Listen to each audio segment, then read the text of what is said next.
Bonjour à tous et à toutes et bienvenue à l'émission Plein Phare. De 14h à 15h ou de 14h à 15h30. Plein Phare, une émission qui met les lumières sur les problèmes de la société, les problèmes importants que vous vivez, que nous vivons, sur les problèmes qui peuvent vous toucher un jour. Le sujet est simple, l'impact des finances dans les couples issus des communautés culturelles. Lorsqu'on est en couple en général, on est amoureux. Est-ce que c'est pour autant qu'on doit faire fi des problèmes financiers? Est-ce que l'argent ne peut pas tuer un couple? Est-ce que le fait de vivre dans un continent et de se déplacer dans un autre continent peut impacter la façon dont on gère les finances dans un couple? On va en parler. Pour en parler, nous avons invité Madame Fallon Faustin, Monsieur Roche Allah, Madame Mélissa Charles, Madame Béatrice Infine, qui est devenue l'une de nos incontournables invitées et que vous appréciez beaucoup.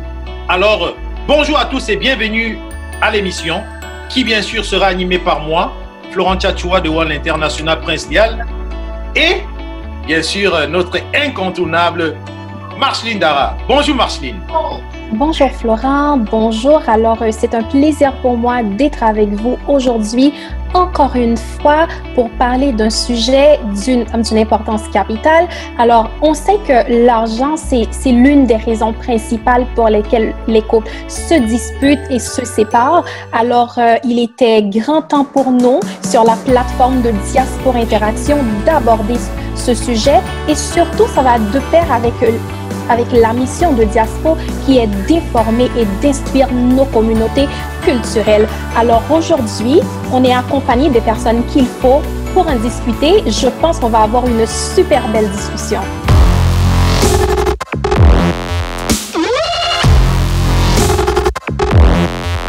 Oui, une super belle discussion. Quoi qu'on soit amoureux, est-ce qu'on vit d'amour et d'eau fraîche? Je ne pense pas. Est-ce que vous tiendrez un couple quand les finances ne sont pas équilibrées? Je ne sais pas. Quant à moi, vous le saurez d'ici la fin de l'émission. On va inviter nos chers panélistes de se présenter. Honneur aux dames. On va commencer par Madame Fallon Faustin. Bonjour Fallon. Bonjour, bonjour. Moi, mon nom c'est Fallon Faustin. Je suis conseillère en sécurité financière avec l'Industrielle Alliance. Moi aussi, j'ai fait mes études en finance. J'ai étudié les finances à l'Université Tongji de Shanghai et j'ai fait mon MBA à l'Université Laval. C'est tout ce qui m'a ramené au fait en finance. J'ai toujours aimé ça, parler d'argent. Donc, c'est un plaisir pour moi d'être parmi vous aujourd'hui. Donc, je passe la parole au prochain panéliste. Oui, vous aimez parler d'argent et puis on va sûrement prendre le temps de vous écouter parler d'argent. On va laisser Madame Mélissa se présenter. Alors, bonjour tout le monde. Mon nom est Mélissa Charles. Je suis avocate depuis plus de 10 ans. Je suis fondatrice de ma propre firme d'avocat qui s'appelle Excelsior Avocat. D'ailleurs, j'ai mis mon fameux chandail. Là. Un peu de publicité. Super. C'est gratuit. Alors, ce que nous faisons principalement, c'est le droit des affaires. Je suis avocate en droit des affaires. J'aide les entrepreneurs à partir de leur entreprise, mais aussi à gérer leur entreprise. Alors, c'est ça qu'il y a un lien avec l'élément avec l'argent. Et nous faisons également tous les dossiers matrimoniaux, alors tous les divorces, garde d'enfants et des dossiers litigieux. Alors, tous des domaines qui sont en lien malheureusement avec l'argent, surtout en matrimonial, compte tenu qu'une des principales causes de divorce, c'est justement une question d'argent. Alors, et voilà. Fait que merci de m'inviter. Merci de l'invitation et ça me fera plaisir de partager mes connaissances et mon point de vue avec vous. Wow! On est vraiment content de vous avoir sur le plateau. Merci d'avoir accepté l'invitation. Donc, on aura non seulement la maman, la dame de foyer, mais aussi l'avocat qui va nous donner quelques conseils. Alors, pour ne pas être du reste, notre chère et bien attendue Madame Béatrice Infine, qu'on va écouter. Bonjour à tout le monde, comment vous allez? Merci beaucoup, merci, tout honneur est pour moi d'être avec vous sur ce plateau de Diapo Interaction. C'est pas ma première fois d'être là. Merci pour l'invitation. Je suis bénie d'avoir d'autres personnes avec moi ici. Je vous salue. Je salue ma communauté, celles qui sont en train de m'écouter en ligne en ce moment. Je profite pour vous saluer. Je profite pour vous dire ne quittez pas, restez là. Le mariage est très combattu et le finance, quand c'est mal géré dans le mariage, ça donne encore beaucoup mal à la tête. Il y en a, je prends le temps de former les femmes, MML, qui forment les jeunes filles qui doivent rentrer dans le mariage. Mon mariage, mon jardin d'Éden, MMJE, qui travaille avec les femmes pour qu'il y ait une place dans le mariage. Connaître sa propre place dans le mariage est très bénéfique pour vivre heureuse. Et je rencontre beaucoup ces problèmes avec la femme qui ne se comprend pas avec son époux. L'époux gère mal les finances. Parfois, il y en a celles-là qui cachent leur argent aussi à leur mari. Pourquoi? Parce qu'il y a toujours des problèmes de finances. Donc, je suis bénie aujourd'hui d'être à cette conférence, disons-le de cette manière, sur cette plateforme. Merci beaucoup. Merci beaucoup. Merci. On va sûrement profiter de quelques conseils sur les finances et bien sûr pour surtout les femmes mariées qui cachent leur argent. J'aime bien cette façon de le dire et qui causent des problèmes. Est-ce que c'est une bonne façon? Est-ce que c'est une bonne méthode? Comment le faire sans créer des problèmes? On va le savoir. Mais Monsieur Roche, qui est le seul homme et qui doit se défendre toute la gente masculine, va se présenter. Bonjour tout le monde, mon nom c'est Roche Allah, je suis au Canada depuis pratiquement 10 ans. J'ai reçu une formation dans mon pays d'origine, la Côte d'Ivoire, dans le domaine des sciences économiques, mais aujourd'hui je travaille en tant qu'analyste informatique pour le gouvernement numérique. Le sujet qui nous est soumis aujourd'hui est un sujet qui touche tout le monde. C'est un sujet que j'ai envie de dire qui est d'actualité, mais qui sera toujours sur la table.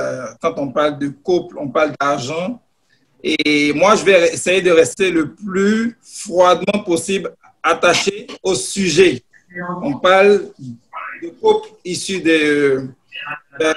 d'origine ethnique, donc d'immigration. On parle d'argent. Et on parle aussi de comportement dans les couples compte tenu de l'impact financier que l'argent a rajouté j'ai envie de dire, tout ce qui est déjà comme bien et mal dans la vie communautaire, la vie de couple. Et déjà, merci à Diaspora Inter de m'avoir invité sur ce plateau. Et je salue aussi toutes ces belles dames qui m'accompagnent dans cet échange. Merci Florent et on est à toi. Voilà.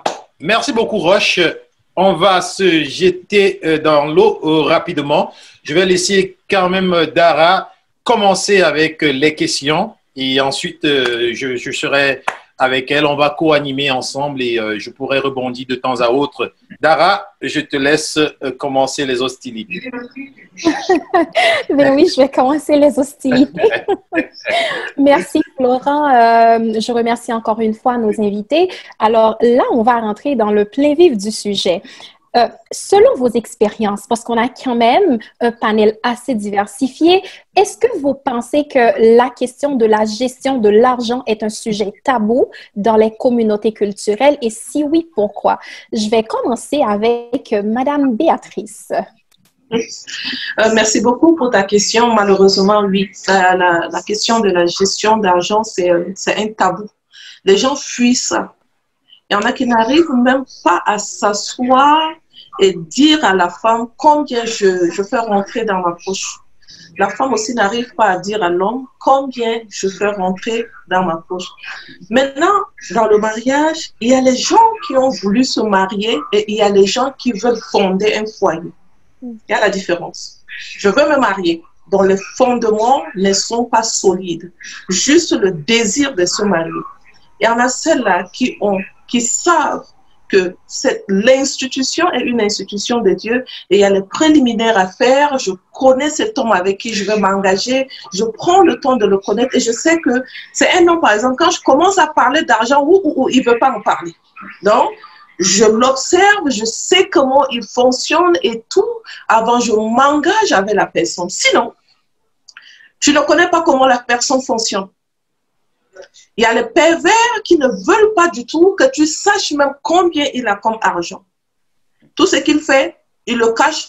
Il le cache pourquoi? Parce qu'il sait ce qu'il doit faire avec son argent. À cette personne, parler de l'argent, c'est un tabou. Et quand tu insistes, ça devient un problème.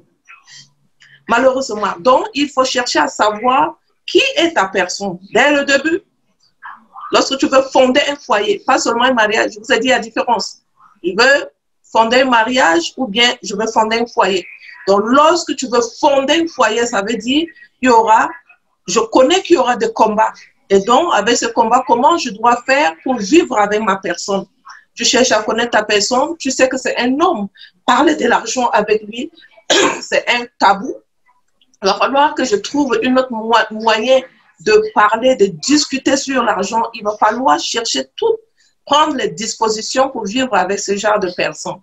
Connaître ta personne et parler de l'argent. Sinon, parler de l'argent sera un gros tabou dans ton foyer, oui. Mais est-ce que vous pensez que c'est culturel? Le fait de ne pas se sentir à l'aise de parler de l'argent? C'est culturel. C'est culturel, oui. Oh, c'est un problème de culture. Bon. Alors, pour Madame Béatrice, vous avez dit que c'est culturel. Alors, présentement, j'aimerais avoir l'avis de Fallon. Fallon, vous qui êtes conseillère en sécurité financière, est-ce que vous pensez que le fait de parler de l'argent est un sujet tabou dans les communautés culturelles et qu'est-ce qui est à la base de ce tabou? Exactement. Oui, merci pour la parole. Au fait, oui, moi aussi, je pense que c'est quand même très tabou aussi dans notre communauté. Moi, particulièrement, grandi avec 2 parents très courageux entrepreneurs, mais j'ai jamais eu, au fait, aucune conversation relative aux finances ou comment gérer mon propre argent. Donc, j'ai vu comment eux autres, ils abordaient le sujet. Je dirais que ce n'était pas le meilleur exemple, mais il y a aussi l'aspect de l'éducation des personnes. Donc, j'ai moi-même appris, en étant adulte, comment gérer mon argent. Donc, j'ai aussi vu, au fait, la dynamique qu'il y avait entre eux quand il s'agissait d'argent. Donc, l'argent est tout simplement lié aux émotions de l'individu. Donc, il faut en parler ouvertement pour éviter des ressentiments quelconques dans le couple, trouver aussi des solutions qui répondent à nos dites situations. Donc, c'est sûr que si on laisse ça, on ne parle pas de ça, ça va toujours créer des tabous. Mais si on peut en parler, on peut en discuter ouvertement, il pourrait bien avoir, on va dire, une meilleure dynamique et ça va aller mieux. Merci, Fallon. Alors, Mélissa, vous qui êtes avocate en droit des affaires, je pense que vous avez quand même eu à traiter des cas de divorce. Peut-être que l'argent a été l'un des principaux éléments de conflit. Alors, qu'est-ce que vous pensez? Est-ce que vous pensez que c'est un tabou et qu'est-ce qui est à la base de ce tabou? Oui, effectivement. Alors, je vais partager l'avis de Béatrice et Fallon. C'est un sujet tabou, point à la ligne. Je m'excuse si je deviens l'avocat du diable et qui contredit ce que Béatrice dit. Je ne suis pas d'accord que c'est culturel, c'est point, c'est tabou, peu importe la couleur de notre peau. Pourquoi je vous dis ça? C'est suivant mon expérience avec les clients que j'ai dû rencontrer. Premier élément, pourquoi c'est tabou, c'est que j'ai pu remarquer que l'argent, on en parle quand on est un couple, on en parle lorsqu'on est dans une session de médiation parce qu'on est séparés, puis qu'on veut partager notre patrimoine familial, puis là, c'est maintenant qu'on réalise c'est quoi nos actifs. Ou sinon, qu'on veut se lancer en affaires. On veut se lancer en affaires, on a une entreprise, on a un beau projet, monsieur, madame veut partir à un restaurant, mais combien qu'on a dans notre poche, c'est là qu'ils vont sortir de l'argent de leur poche, c'est là qu'ils vont casser le petit cochon. Alors, c'est là qu'ils vont compter leurs sous. Mais si ce n'est pas pour lancer en affaires ou si ce n'est pas pour une session ou une séance de divorce, on n'en parle pas parce qu'on fait notre 9 à 5 puis on reçoit toujours le même montant d'argent à chaque 2 jeudis. Fait que moi, je pense que c'est pour ça, c'est une des raisons, la base pourquoi c'est tabou, parce que ça n'a pas lieu d'en parler, point, et puis qu'on a une habitude, d'une part. D'autre part, pourquoi c'est pas culturel, c'est que j'ai même rencontré même des gens qui sont même pas de notre communauté, qui sont dans d'autres communautés, ça peut être même des Québécois de souche ou bien de d'autres personnes de notre communauté qui en parlent pas, et que même qui plus est, je vais même aller plus loin, on ressent l'aspect, l'individualisme dans d'autres communautés que la nôtre. Et un point de vue que je partage avec Fallon, puis que je suis tout à fait d'accord, j'ai pu remarquer que chez nous, on a pas, c'est pas l'individualisme qui prévaut, mais plutôt l'éducation.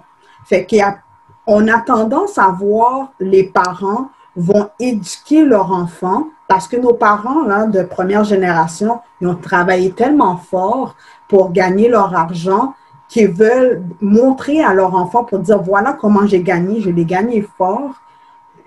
En fait, je ne veux pas banaliser les autres communautés, là, mais c'est ce que j'ai pu voir, moi, selon mon expérience.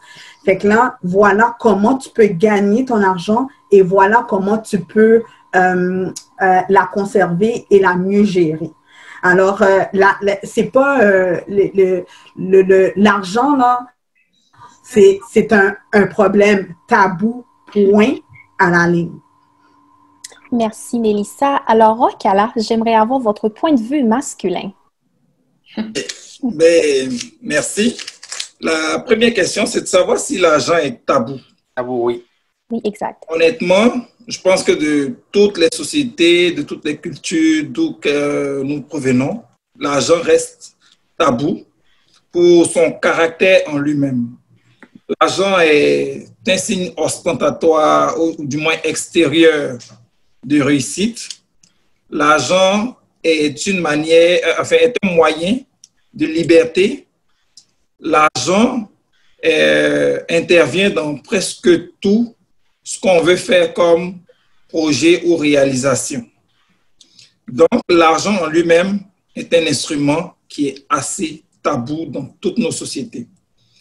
Pour ce qui est de l'impact culturel, je suis comme Mélissa, je reste vraiment convaincu que ça n'a rien à voir avec une culture en particulier. Par contre, il faut reconnaître que ce tabou-là peut être amoindri, sinon atténué, tout dépendant de l'éducation que les individus ont face à l'argent. Puisqu'on parle de couple, j'ai envie de m'appesantir un petit peu sur les individus eux-mêmes qui se mettent en couple. À quel moment est-ce qu'ils décident de se mettre en couple? Est-ce qu'ils parlent de tout cet aspect qui fait partie aussi de l'épanouissement de la vie? Et aussi, on parle de couple ici à Québec, ou du moins issus de l'immigration, ce qui m'amène aussi à me rattacher au projet même d'immigration. Personnellement, il y a en majorité deux grands types de personnes que je rencontre, de couples que je rencontre au Canada.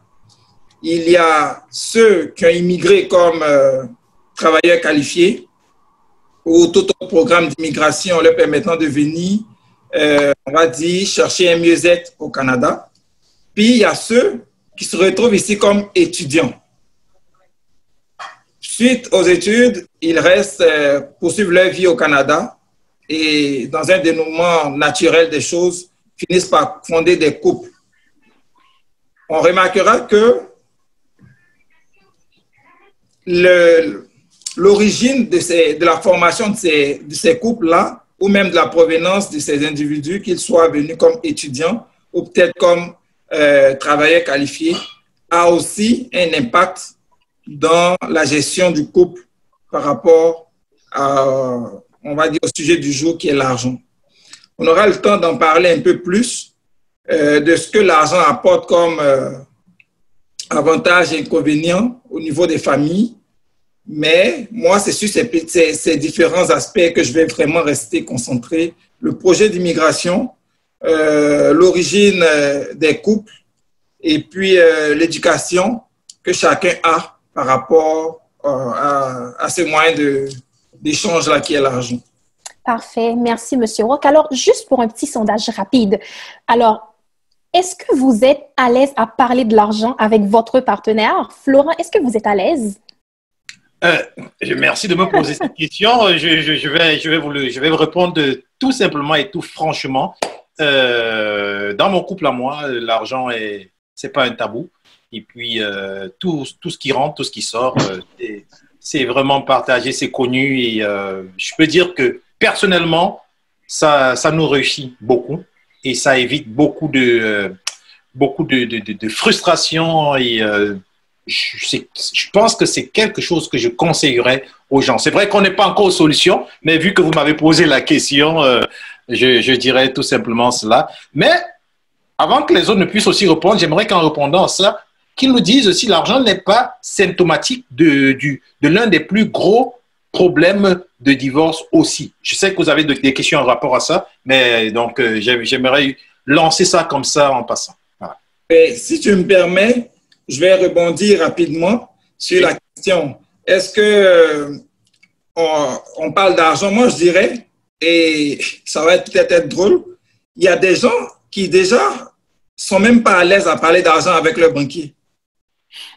C'est vous dire comment est-ce que ça peut être difficile de parler d'argent avec son conjoint ou avec une autre personne. Combien de fois est-ce qu'on s'est rendu à une caisse de banque et lorsque c'est un ami ou une connaissance qui se retrouve comme étant le commis, on essaie tous de regarder rapidement est-ce que l'autre caisse ne va pas se libérer pour éviter d'aller exposer ses... C'est vrai. Donc, vous dites que ce n'est pas facile, mais bien évidemment, je pense que les couples qui réussissent sont des couples qui passent par cette étape de pouvoir parler d'argent et aussi d'autres sujets au niveau de leur épanouissement familial. Mais vous, M. Roch, est-ce que vous êtes à l'aise à parler de l'argent avec votre conjointe ou bien votre femme? Honnêtement, je suis à l'aise, mais à 100%. OK. Elle écoute, hein? Oui, c'est ça. je suis à l'aise à 100% à parler d'argent avec elle. Je suis à l'aise à parler finance avec d'autres personnes. Et je dirais, c'est peut-être aussi un avantage que j'ai de pouvoir exposer les choses clairement quand il s'agit de finances, quand il s'agit d'argent, surtout quand il s'agit d'avenir commun. Je me suis fait comme une idée en tête là, de ne pas engager des gens, encore moins ma conjointe et ma famille, dans des projets sans que ces gens-là maîtrisent au moins les tenants et les aboutissants. Donc, tout ce qui est argent, je suis vraiment à l'aise à parler avec elle. Merci, M. Roch. Alors là, on a parlé, tu sais, est-ce qu'on se sent à l'aise à parler de l'argent, mais en même temps, je me dis, c'est à quel moment est-ce qu'il faudrait parler de sa situation financière avec sa compagne ou bien son compagnon? Je vais commencer avec Mme Béatrice. À quelle étape d'une relation pensez-vous qu'il faudrait aborder les questions financières? Merci beaucoup pour la question. Très vite. Il faut commencer à parler de la question financière très, très vite. Sinon, tu seras surpris. Et comme mes collègues viennent de le dire, parler de l'argent ne doit pas être pour nous quelque chose que nous ne sommes pas à l'aise avec. L'argent est esprit. D'accord? Et l'esprit, lorsque tu parles avec ton conjoint de l'argent, il y a un adage qui dit l'argent appelle argent. Vous ne voulez pas parler de l'argent, mais vous allez chercher l'argent de votre maison. Vous êtes deux têtes qui réfléchissez sur l'argent. Comment faire pour rentrer l'argent dans le couple? Mais quand ces deux têtes-là réfléchissent, fonctionnent ensemble, mais on peut déclencher la coulée d'argent dans le foyer. Pourquoi on a peur de parler de ça? Et donc, commencer à parler avec de l'argent avec son conjoint ou bien son futur conjoint, c'est la meilleure des choses parce que ça te permet d'identifier est-ce que cette personne, c'est une personne qui sera facile à discuter de tout ce qui est argent parce que je vous assure, il y en a qui sont tellement sensibles.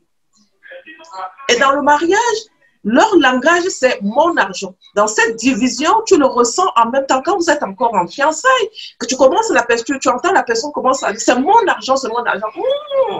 Là que quelqu'un, quand on va rentrer dans le mariage, la division va s'installer. Lorsqu'il y a des divisions dans une maison par rapport aux finances, sachez que le mariage est déjà mal parti. Mais c'est beaucoup de choses, pas seulement sur l'argent. Mais l'argent, déjà, on n'arrive pas à comprendre. L'argent nous paye le loyer, l'argent nous paye l'électricité, l'argent nous paye l'école des enfants, l'argent nous fait tout. Mais on n'arrive pas à se comprendre déjà sur l'argent. C'est sur quoi qu'on va arriver à se comprendre? L'éducation des enfants, mais l'argent joue beaucoup dans l'éducation des enfants. La nourriture, mais oui, l'argent joue au niveau de nourrir la famille. Il y aura des problèmes. Le loyer, mais nous dormons dans la maison. On n'arrive pas à parler de l'argent, ça va jouer encore. Donc, dans tout, ça joue. Il faut, dès le début, que tu commences à identifier. Moi, j'ai commencé à parler de l'argent avec mon mari très tôt et j'ai su que c'est quelqu'un, pour lui, l'argent, à cet homme, il va me laisser gérer l'argent. Son problème n'était pas au niveau de l'argent. J'ai su ça très tôt. Le problème avec mon mari, à mon niveau, c'était au niveau du respect. Tout ce qu'il voulait, le respect. Tu identifies ça aussi. Alors, dès que tu connais cette personne, tu sais, la personne, si parler de l'argent sera difficile. La personne, si je lui dois du respect. Il faut commencer à parler de tout, et surtout de l'argent, il faut en parler. Merci beaucoup. Merci, merci Béatrice. En fait, Fallon, j'ai vu que vous étiez en train d'acquiescer pendant que Mme Béatrice parlait. Selon vos expériences et votre champ d'études, à quelle étape d'un couple il faudrait commencer à parler de l'argent? Exactement. OK. Au fait, moi, je dirais que dépendamment du type de relation qu'on a avec cette personne, le plus tôt, c'est le mieux. Comme on avait dit aussi tantôt, l'argent est lié aux émotions. Donc, le sujet argent peut bien créer des tensions. Dès le début, c'est primordial d'en parler pour voir aussi le profil de la personne quand il s'agit de gérer ses finances, comment il dépense, comment il investit et tout ce qui s'ensuit.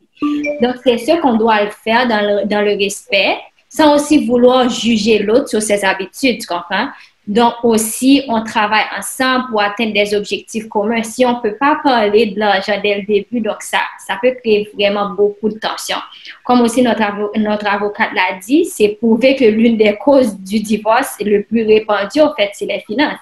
Donc, savoir en parler, comprendre l'autre et aussi est-ce que nos valeurs se rejoignent sur ce point-là? Parce que ça, c'est important. Donc, en communiquant, on aura, au fait, une meilleure dynamique qui peut créer, au fait, un beau, genre, un meilleur couple, au fait. Donc, ça sera plus convivial, on sera plus heureux, comme on dit. Parce que si déjà, avec l'argent, on ne peut pas parler d'argent, ben, ça va entrer dans tous les aspects, dans toutes les sphères, au fait, dans notre vie. C'est comme, genre, c'est super important qu'on le parle dès le début, qu'on parle de ça dès le début, puis comme ça, on va pouvoir mettre nos points en commun, nos objectifs en commun, et puis tout le reste va s'en suivre. Merci, Fallon. Alors, Mélissa, compte tenu de vos expériences, j'aimerais avoir votre point de vue juridique. À quel moment un couple devrait commencer à parler de l'argent et de parler de sa situation financière personnelle? Parce que quand même, on comprend que ça peut avoir un impact très important sur l'avenir du couple. Bien, moi, je vous aurais dit, là, ça n'a peut-être rien à voir avec le juridique, là, mais moi, selon moi, personnellement, j'en aurais parlé dans le premier date.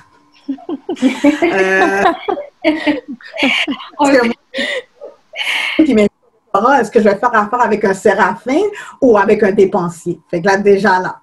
Fait que moi, je pense que il faudrait en parler le plus rapidement possible. Mais vous savez, dans le couple, là, il y aura divers projets importants qui vont venir puis que ça va amener nécessairement une communication au niveau de l'argent. Comme par exemple, si on se marie, on veut faire un gros mariage, on va dépenser, on n'aura pas le choix de parler d'argent. On veut acheter une maison, on va acheter une maison ou un condo, on n'aura pas le choix de parler de l'argent. Combien d'enfants qu'on veut? Parce que plus on a des enfants, plus on dépense, plus on parle de Costco. Est-ce que les enfants, on va les amener dans une école privée ou une école publique? Fait qu'encore là, c'est de l'argent. Fait que nécessairement, il y a plusieurs éléments, plusieurs aspects dans la vie conjugale qui va nous amener nécessairement à parler de l'argent. pour revenir à ta question, chez nous, on parle d'argent, on n'a pas le choix. On est deux travailleurs, mon conjoint et moi, on est deux travailleurs autonomes. Je suis avocate, mon conjoint est comptable. Donc là, on n'a pas le choix de parler de chiffres. Oh, c'est alors, au centre de votre relation. On n'a pas le choix. Malgré que des fois, c'est plate d'en parler, mais on n'a quand même pas le choix. Mais c'est tous des petits sujets, des sujets anodins qu'on n'aura pas le choix de parler. Comme par exemple, si on doit faire l'épicerie, là, OK, c'est quoi notre budget de cette semaine de faire l'épicerie? Ou sinon, qu'est-ce qu'on a besoin cette semaine pour nourrir nos 2 enfants pour ça? Fait que ça, c'est une question d'économie, puis voir comment aussi on peut gérer notre argent. Parce que, si on fait affaire avec une personne qui dépense, ou quelqu'un qui cache, comme Florent disait au début, qui cache l'argent, ben là, à la fin, là, dans les divorces, là, ben, c'est là que ça va péter. Parce que, justement, c'est là qu'on voit que, oh, ben, je savais pas que tu étais un séraphin, puis que tu avais un compte dans les îles Caïmans, puis que tu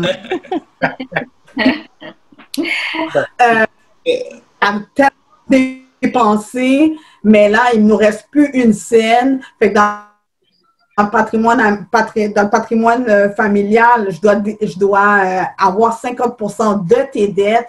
Fait que là, ça fait une explosion d'émotions lors du divorce. Fait que c'est sûr que moi, je vous inviterais fortement à en parler la journée de votre premier rendez-vous. Merci, ça risque de refroidir les ardeurs. Si vous me permettez, je vais pouvoir rebondir sur la question. Oui. Mais j'aimerais quand même me rattacher toujours à ce que je dis. On parle de couples issus de l'immigration. Oui, justement. Fait que je parle déjà à l'aspect premier du projet d'immigration du couple en question. L'historique du couple. Est-ce que c'est des gens qui se sont retrouvés ici, comme je l'ai dit tantôt, comme étudiants? Et où ce sont des gens qui sont arrivés avec beaucoup d'espoir dans un projet économique au Canada? Le premier groupe de personnes dont j'ai parlé, s'agissant des étudiants, pour qui veut bien se renseigner, et c'est connu de presque tout le monde, les études au Canada sont très, très coûteuses, très onéreuses pour des Africains. Ce qui sous-entend que la plupart des étudiants qui se retrouvent au Canada ont de leurs parents ou de leur passé un certain pouvoir d'achat. Ça fait que ces personnes-là ont quand même une manière de voir l'argent. Et une fois en couple, parce que le projet à la base n'est pas un projet d'immigration, c'est un projet d'études. Une fois que ces personnes se mettent en couple, il y a une autre réalité qui va se présenter. Que monsieur ou madame a énormément de ressources qui peuvent provenir encore de l'extérieur. Et il faut parler de budget. Honnêtement, quand à tout moment, moi je connais du beau monde là qui, depuis l'extérieur, ont des entreprises familiales, ont des actions dans pas mal de choses qui peuvent rapporter, on va dire, de façon périodique, des sommes assez énormes. Que ça, c'est vraiment des personnes qui viennent comme étudiantes et qui ont d'énormes ressources qui peuvent venir de l'extérieur. Ça peut créer des problèmes quand l'un ou l'autre des conjoints n'est pas à l'aise à parler de ce que j'ai envie de dire, de pécadilles, là. On est en train de faire un budget serré sur un mois pendant que l'autre se dit, ben, honnêtement, si c'est pour 5 ou 10 000 $ qu'on se casse la tête comme ça, moi, ça ne me tente pas d'en parler parce que tu sais très bien que papa ou maman assure les arrières. Et pour moi, et peut-être même pour la petite. C'est une réalité au Canada. De l'autre côté, on se retrouve avec des couples immigrants. Premier projet d'immigration, c'est une immigration économique. Si il y a à parler de l'argent, c'est bien sûr dès l'entame du projet, parce que pour la plupart des pays africains, le PIB par habitant tourne entre 500 et 2000 $. Pendant qu'on s'apprête à émigrer dans un pays où, honnêtement, 2000 $, bon, il ne faut pas être méchant, c'est peut-être la paye aux 2 semaines ou peut-être même à la semaine de certains couples. Donc, si on se rend compte que on quitte un pays ou du moins une situation où on a 10 fois moins, qu'est-ce que je dis? 2 000 $, c'est par an, pendant qu'au Canada, c'est aux 2 semaines. Donc, quand on fait le calcul, je ne sais plus ça fait combien en pourcentage, on est en train de partir vers un pays qui va donner beaucoup de moyens financiers. Et pour ce qui est, je peux prendre une citation qui dit par exemple que l'argent est un instrument de liberté. C'est là qu'on va peut-être atterrir à l'autre partie du problème, les inconvénients de l'argent dans le couple. Est-ce que les femmes ou les hommes qui possèdent maintenant cet argent pour lequel ils ont quitté leur pays d'origine savent vivre avec? Sont-ils éduqués à pouvoir vivre avec ça? Moi, je jette comme ça les jalons et je laisse tout le monde dire ce qu'il pense, qu'on puisse continuer le débat.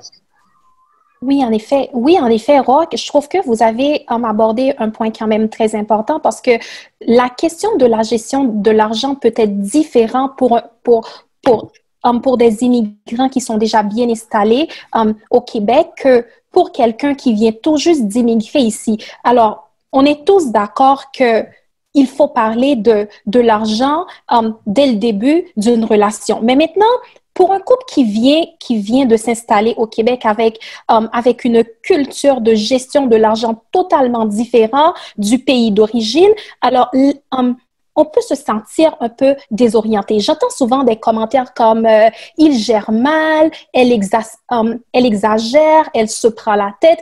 Alors, de quoi en est-il vraiment dans cette situation-là? Est-ce vraiment la faute à l'homme? Est-ce vraiment la faute à la femme? Ou bien juste, est-ce une question, tu sais, de différence culturelle entre le pays d'origine et le pays d'accueil? Absolument. Je vais commencer avec, je ne sais pas, Florent, si tu voudrais dire quelque chose à propos. Oui, juste recadrer très bien ta question pour que les gens comprennent bien. Est-ce que le fait que la gestion de l'argent dans le pays d'origine, vu les conditions qui ne sont pas les mêmes qu'ici, est-ce que ça influence lorsqu'on arrive ici, est-ce que cette culture-là influence la façon de gérer et le fait peut-être des comportements différents de la femme et de l'homme? Bien ça. Je vais commencer avec Béatrice. Merci beaucoup pour ta question. Oui, ça influence beaucoup même. C'est ce qui a failli être un problème pour moi dans mon couple, justement. Quand j'étais en Afrique, je travaillais et je faisais rentrer beaucoup d'argent. Donc, je quitte l'Afrique, je m'en vais en Allemagne avec mon mari. Je me rends compte que je suis à la maison et c'est mon mari qui doit travailler. Et là, nous devons vivre que sur un seul salaire. D'accord? Vous imaginez que c'est un homme qui n'aime pas te dire même combien je gagne. Or, toi, tu es quelqu'un qui était habitué à vivre avec un montant d'argent élevé. Et là, le monsieur te cache les choses. Il ne veut pas te parler. Gare à toi, si c'est quelqu'un qui est même tout le temps en colère, tu ne sais pas, ses émotions influencent. Demain, c'est en haut, le lendemain, c'est en bas. Et tu ne comprends pas comment te prendre. Tu ne sais pas combien il gagne. Or, toi, tu étais habitué à vivre avec l'argent. C'était facile pour toi de faire peut-être sortir en Afrique, contexte Afrique. Facile pour toi de faire sortir 10 000 francs CFA, 20 000 francs CFA. 20 000 qui est comme 40 000 $ ici. Et quand tu le fais sortir, tu ne le ressentais pas. Or, ici, tu ne travailles pas, tu n'as rien. Et vous êtes seulement sur un seul salaire. Donc, tu fais sortir 40 $ comme si c'est rien pour toi parce que tu as cette habitude. Mais là, tu ne sais pas, est-ce que le monsieur, il gagne 2 000 $ ou il gagne 5 000 $? Tu ne sais pas. Mais il te cache les choses. Il ne te dit pas la vérité, combien je gagne, ma chérie. Mais toi, tu viens avec ce que tu as là-bas et tu commences à vivre. Même parfois, il ne s'assoit pas avec toi pour te parler. Pourquoi? Parce que pour lui, parler de l'argent, c'est un tabou. Il ne s'assoit pas avec toi pour te dire, écoute, ma chérie, là où nous venons, tu avais un salaire, moi j'avais un salaire, et voici ce que nous faisions là où nous venons. Mais maintenant, nous sommes sur un seul salaire. Voici le budget qu'on va établir. J'établis pour la maison tel budget, pour ceci, tel budget, pour cela, tel montant. Il ne définit pas. Le gars, il va venir, il va prendre un $200, il te jette ça. Débrouille-toi pour le mois. Mais tu gagnes combien pour me donner $200? Je ne sais pas. Mais je vais même maintenant dilapider $200 sur 5 jours. Et il vient, il fait le bruit. Pourquoi tu ne me dis pas ce que tu gagnes? C'est ça le gros problème. Pourquoi tu ne me dis pas? Si tu ne me dis pas que tu gagnes $1000, moi, pour moi, je sais, j'ai l'impression que $200 pour moi, c'est rien. Je dilapide. Ne viens pas me dire que je gère mal les choses. Le problème, c'est toi, parce que tu ne me parles pas. Le problème, c'est toi, parce qu'on ne s'assied pas, parce que tu veux cacher ton affaire. Et là, je viens aussi sur les femmes, qui sont aussi des toc-toc parfois, excusez-moi. Toi-même, tu sais que là où tu venais, tu travailles. Maintenant, tu es arrivé dans un pays où tu ne travailles pas. Diverses raisons. Peut-être vous n'avez pas encore trouvé là où vous allez garder les enfants. Et on décide ensemble, toi, reste à la maison. Mais tu veux toujours continuer à porter les habits ou les habits qui te coûtent 1000 €. Tu veux toujours porter les mèches. Non. Mais assis-toi avec ton mari, Coco. J'aimerais savoir. En tant qu'une femme sage, bien sûr. Une femme sage qui vient vers son mari pour lui dire, j'aimerais savoir comment tu vois ma manière de penser. Je t'écoute. Mes oreilles sont ouvertes pour écouter tout ce que tu me dis. Comment tu veux que je gère? Non, on est trop sage. Commence à écouter les amis dehors plus que le mari. On est trop sage. Parle avec ton mari pour qu'il t'ouvre son cœur. Non, on a dit que non, il y a les fêtes là-bas. Toi, tu commences à acheter le poulet, c'est toi qui sais. La viande, c'est toi qui sais. Tu ne sais même pas ce qui rentre dans ta maison. Pourquoi? Parce que tu n'as pas voulu être sage pour poser la question à ce monsieur. Combien est ton argent? Mais si tu n'es pas une femme sage, tu viens pour lui poser la question, combien est ton argent? Il va penser que tu es en train de demander son argent. Quand il va te dire, je gagne 5 000 €, bon, comme lui, il connaît comment sa femme fonctionne. S'il te dit que je gagne 5 000, la femme va doubler encore les dépenses. Pourquoi? Parce qu'il nous manque souvent de sagesse. Donc, je disais tout à l'heure, fonder un foyer, il y a deux manières de fonder un foyer. Il y en a celles qui veulent le mariage, mais il y en a celles-là qui veulent fonder le foyer. Et quand tu veux fonder le foyer, à mon ami, il y a des sacrifices. Elle se sacrifie avec son mari, malgré le peu que son mari amène à la maison. Elle ne crie même pas à l'oreille de ce monsieur. Elle ne casse pas la tête à ce monsieur. Mais elle se met à la bataille. Même si c'est 500 $ qui rentrent dans leur maison, elle va gérer les 500 $ jusqu'à la fin du mois. Pourquoi? Parce qu'elle est le bonheur de cet homme. Pourquoi? Parce qu'elle veut la réussite de son foyer. Je te laisse la parole, s'il te plaît. Merci. Mais ça aussi, hein, avant de te laisser la parole, ça aussi, il faut que tu tombes sur une bonne personne. Si tu n'es pas tombé sur une bonne personne, oh mon ami, il y en a ceux-là qui fonctionnent comme si c'est pas le cerveau qu'ils ont, c'est l'eau. Il sait. Ce qui fait rentrer dans sa maison est petit. Il va encore commencer à courir derrière les femmes dehors avec le peu que tu as. Mais tu es malade. Ça ne fonctionne pas. Ta femme ne sait pas combien tu fais rentrer dans ta maison. Mais toi, c'est toi seul qui nourrit toute une population là-bas en arrière parce que tu veux faire rentrer de l'argent. C'est toi seul qui donne l'argent aux petites copines dehors parce que la femme est en train de se serrer sur le peu que tu donnes. Mais à cette femme-là, si tu ne fais pas attention, mais elle va te ruiner parce que tu n'es pas sincère dans ta manière de fonctionner dans ton foyer. Merci à toi. Merci, Mélissa, pour... Mélissa. Pardon, Béatrice, je veux dire. Merci, Béatrice, pour votre intervention. Elle est à niveau, hein? Oui. C'est pour ça que je vais donner la parole à Mélissa tantôt, mais merci Béatrice pour votre intervention. Mélissa, qu'en pensez-vous? Est-ce que vous pensez que les normes de gestion financière du pays d'accueil, qui sont peut-être différentes par rapport au pays d'origine, peuvent avoir un impact sur le couple immigrant? Moi, je vais me baser sur l'expérience que j'ai vue avec mes parents. Mes parents ils viennent en fait d'origine haïtienne, si vous ne l'avez pas remarqué. Bon, là, on n'a pas remarqué encore. Pas remarqué. Alors, mes parents viennent d'Haïti. Ils sont venus au Québec en 1972. Puis bien entendu, bon, il n'y a pas vraiment, tu sais, dans les années 70, là, ils étaient habitués avec un certain mode de vie, surtout l'aspect financier qui était quand même moins important. Et puis là, tout d'un coup, on vient dans un pays développé et puis que là, c'est pas le même salaire minimum, comme on peut dire. Alors, c'est sûr que ça déoriente justement ou ça déstabilise le couple parce que le couple sont habitués à un certain mode de vie, à une certaine gestion financière avec le peu qu'ils ont. Là, maintenant, ils viennent au Canada et puis ils ont comme un salaire minimum à, bon, je ne vais pas dire, mettons à 3 piastres, là. En 72, je ne sais pas encore né, là, mais mettons à 3 dollars. Or, 3 dollars de l'heure, c'est pas 3 dollars par mois, mais 3 dollars de l'heure, mais wow, OK, qu'est-ce qu'on fait avec ça? Alors, deux choses qui pourraient arriver, soit que ça arrive avec qu'est-ce que Béatrice vient de nous expliquer, puis que malheureusement, si c'est pas bien géré, il n'y a pas une bonne communication, ben ces personnes-là risquent de me se retrouver devant moi dans mon bureau. Ou sinon, le couple décide de voir, OK, qu'est-ce qu'on fait avec le surplus que nous avons, parce qu'on était habitué avec un certain dollar, mais là, on a un surplus. Qu'est-ce qu'on fait avec ça? Et c'est là que l'esprit entrepreneur arrive. Et mes parents, eux autres, qu'est-ce qu'ils ont fait, là? Ils ont acheté des immeubles. Alors, on dit, OK, ben, on va acheter des immeubles parce que j'ai entendu dire en achetant des actifs ou en achetant des immeubles, plus tard, ben, on risque d'avoir une belle économie. De la même manière que maintenant, nous pensons que, OK, je vais acheter des actions de Bombardier ou je vais acheter du Bitcoin parce que plus tard, ben, je vais avoir une certaine bonne somme d'argent lors de ma retraite.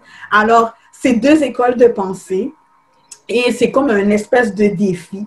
Puis effectivement, ça déstabilise le couple, mais c'est le couple à voir comment on va relever ce défi-là pour savoir est-ce que ça va nous mettre à terre ou est-ce qu'avec le surplus ou cette nouvelle gestion, on va faire des bébés avec. Le montant d'argent que nous avons, mais on va faire des bébés avec pour qu'on soit premièrement plus économe et plus riche. Alors, d'où la raison là, pour laquelle on a besoin des Fallon de ce monde-là, on a besoin des personnes comme ça. Parce que c'est ces personnes-là qui vont nous aider pour dire, regardez, voilà la bonne méthode à faire. Vous avez de l'argent, vous ne savez pas quoi faire, je vais vous dire quoi faire avec. Alors, c'est malheureusement, dans notre communauté, on en voit souvent. Et puis, c'est soit ça passe ou ça casse. Voilà. Exactement, je suis tout à fait d'accord avec vous, Mélissa. En parlant de Fallon, je sais que Fallon est la première génération d'immigrants de sa famille au Québec. Alors, lorsque vous étiez arrivé au Québec, Fallon, est-ce que la gestion de l'argent ici, est-ce que ça vous a fait un choc? Est-ce que vous pensez que ça, c'est quelque chose qui peut déstabiliser un couple, par exemple? Ben oui, effectivement, ça peut déstabiliser un couple. Mais moi, en arrivant au Québec, au fait, c'était pas le premier pays, on va dire, que j'ai immigré. Au fait, je vivais à l'étranger depuis avant 5 ans. Donc, ça m'a mis comme dans le bain. C'est comme genre, je savais déjà comment gérer mes affaires, c'est les finances, comment je gère ça. Mais c'est toute une autre affaire quand on va se mettre avec quelqu'un pour parler de ça. Je reviens un peu avec Rourke tantôt quand il disait que le pays d'immigration, au fait, on va dire que quand on est en couple, puis les deux personnes viennent de pays différents, puis les deux personnes voient l'argent différent, ça peut effectivement créer tous des problèmes. Par exemple, si moi, je vois, je sais pas, dépenser, on va dire, puis l'autre personne a dépensé, bien, il faut savoir comment on va parler de ça, puis pour voir c'est comment on va gérer ça, parce que c'est sûr qu'il va toujours avoir des tensions. C'est quelque chose, on va dire que l'argent, ça ramène toujours des tensions si les deux personnes ne peuvent pas se communiquer bien. Donc, il faut premièrement savoir honnêtement où est-ce que chaque personne se trouve présentement. c'est-à-dire que où est-ce qu'on est dans notre vie actuellement par rapport aux objectifs financiers qu'on a. C'est-à-dire que quelqu'un qui est, on va dire, deux jeunes personnes qui se mettent en couple, c'est pas la même chose pour deux personnes qui vont à la retraite.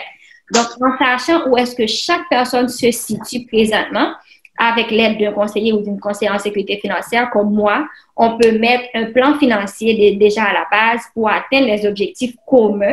Puis, est-ce que présentement, on travaille sur l'acquisition, par exemple, d'une propriété, ou bien est-ce qu'on travaille sur le paiement des dettes d'études? Est-ce que c'est une période où on veut, par exemple, épargner pour l'arrivée d'un nouveau-né, ou bien est-ce que c'est le moment d'investir? Donc, c'est toutes ces affaires-là qu'il faut d'abord, voir. Parce que si on ne sait pas où est-ce qu'on est actuellement, bien, on ne peut pas avancer. Donc, aborder les questions de finances personnelles dans le couple est super important et ça devrait se faire dans le moins de détails, par exemple, pour ne créer aucune tension et aussi pour atteindre les objectifs communs dans le futur. Merci, Fallon. En effet, je vais vous donner la parole, Roch, mais avant tout, on va aussi parler de la question des belles familles parce que c'est quand même important dans la question de la gestion financière dans les couples. Mais avant, je voudrais donner la parole à Florent pour remercier nos partenaires. Oui, je voudrais remercier nos partenaires, mais avant, pour ceux et celles qui nous écoutent, je veux remercier tous nos auditeurs, nos fidèles web spectateurs et spectateurs qui ne manquent jamais nos émissions. Et comme vous le savez, vous pouvez intervenir en direct en laissant vos commentaires ou alors vous pouvez nous appeler pour intervenir en direct. Justement, on a quelqu'un en ligne qui veut intervenir. Madame, vous aurez 1 minute pour intervenir. Je vais vous prendre en ligne. Mais avant, j'aimerais remercier tous nos partenaires, à savoir, je vais en citer quelques-uns, La Calebasse, le restaurant La Calebasse. Je voudrais citer aussi notre président d'honneur, le maître Stéphane Harvey, le consul du Togo. Et je veux aussi citer Djangui, qui est un très grand magasin en ligne qui, depuis Toronto, fait des livraisons en ligne chez vous, partout où vous êtes, si vous êtes à Toronto et aussi un peu à Montréal, qui fait des coiffures aussi. Si vous avez besoin, il vous envoie des coiffeuses vous coiffer chez vous et qui font aussi le nettoyage de votre maison ou de vos industries. Alors, vous contactez Djangui, c'est en ligne. Et on a aussi Icadi qui est l'un de nos nouveaux partenaires, bien sûr. Vous pouvez taper Icadi sur Google pour voir de qui il s'agit. Et on a aussi le SWAT, le service d'orientation et d'intégration du travail au Québec, qui, bien sûr, fait beaucoup pour les immigrants ici à Québec et qui est aussi partenaire de Diaspora Interaction. Je vais citer Imperium Service, qui, vous voyez tous nos visuels, tout ce qui a changé. Imperium Visuel est derrière tout ça. Et Envol Conseil, qui vous apporte des conseils en ce qui concerne l'orientation de votre nouvelle vie, de votre nouvelle carrière, si vous êtes étudiant ou autre et que vous voulez réorienter, vous contactez Envol Conseil. Vous pouvez aussi contacter Maître Mouvanira, qui est l'un de nos très, très fidèles et proches partenaires hors Maître Mouvanira, pour tous vos conseils en droit d'immigration ou en tout autre problème de droit. Maître Mouvanira, qui d'ailleurs, je le dis, c'est personnel, je l'endosse, qui a toujours presque 95% de réussite dans ses dossiers. Je veux aussi parler de Dorina Fashion et bien sûr tous les autres. Alors, nous allons recevoir maintenant... Oh mon Dieu, waouh.